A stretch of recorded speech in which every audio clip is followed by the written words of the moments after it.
Asia কাপকে সামনে রেখে ২৫ সদস্যের দল ঘোষণা করেছেন ভারতীয় ক্রিকেট বোর্ড বিসিসিআই। দলটি নেতৃত্ব দেবেন সূর্যকুমার যাদব, আর সহ অধিনায়কের দায়িত্ব পেয়েছেন শুভমান গিল। প্রায় ১ বছর পর তিনি ফিরলেন টি-20 দলে। এই দলে আছেন ওপেনার অভিষেক শর্মা, স্যামসন, তবে জায়গা হয়নি যশস্বী জয়সওয়ালের। রিজার্ভে রাখা হয়েছে তাকে, বাদ পড়েছেন শ্রেয়াস আয়ার। মিডল অর্ডারে থাকছেন সূর্যকুমার যাদবের পাশাপাশি তিলক বর্মা, রিঙ্কু সিং ও wicket keeper Jitesh Sharma. Allrounder হিসেবে আছেন অক্ষর প্যাটেল, হার্দিক পান্ডিয়া ও শিবম দুবে।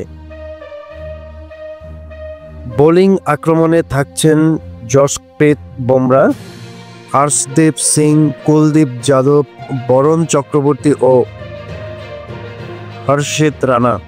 আগামী ৯ সেপ্টেম্বর থেকে শুরু হবে এশিয়া কাপ।